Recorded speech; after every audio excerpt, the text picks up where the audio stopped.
नमस्कार दोस्तों, welcome back to my channel. आज मैं एक सास बहू की कहानी लेकर आई हूँ। कहानी का शीर्षक है सास बहू और उनका आराम प्रेम। कहानी कुछ इस प्रकार से है। ये क्या नीति बहू, आज फिर तुमने कम शक्कर की फीकी चाय बना दी।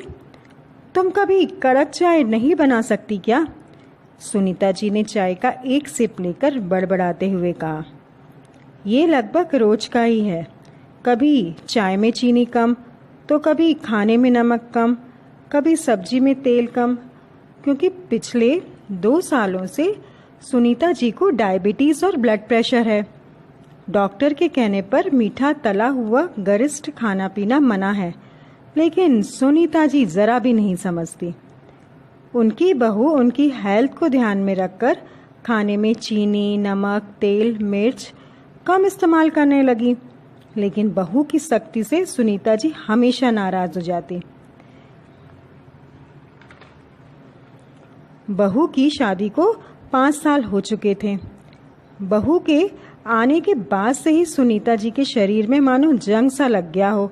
कोई काम में हाथ नहीं बटाती, बस सोफे से पलंग और पलंग से सोफा। बस बैठे बैठे बहू से खाने पीने की फरमाइशें करना और आराम से टीवी देखना, बस यह उनकी दिनचर्या बन गई थी।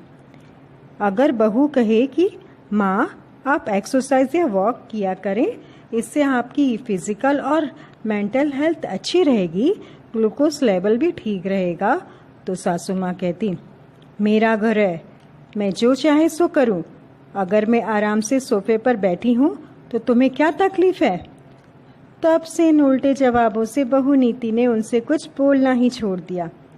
अगर बहू उनके लिए परहेजी खाना बनाती तो सुनीता जी कहती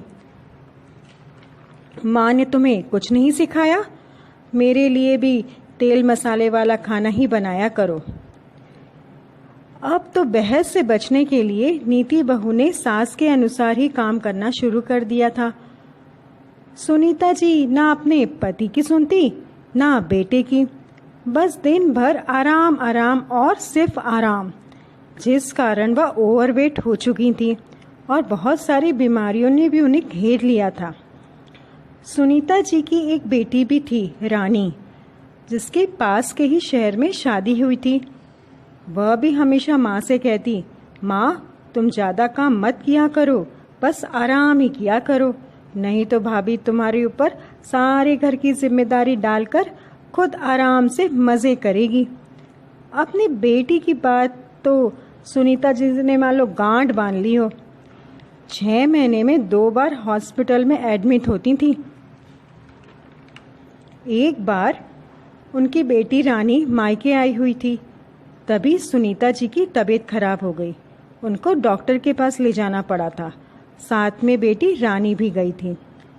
तब डॉक्टर साहब ने सुनीता जी और उनके घर वालों के पर बहुत नाराज़ हुए कि सुनीता जी ने अपने खाने पीने में बहुत लापरवाही की है और कुछ ना फिजिकल एक्टिविटी की है, जिस कारण से उनका शुगर लेवल बहुत हाई हो गया है। अगर आप अब भी सचेत नहीं हुए तो स्थिति को संभालना बहुत मुश्किल हो जाएगा।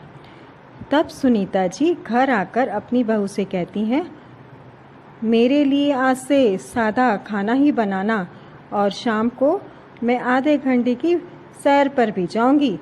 लेकिन वह अपनी बहू से यह नहीं कहती कि बहू तुम ठीक कहती थी। नीति बहू मंद मंद मुस्कुराती है।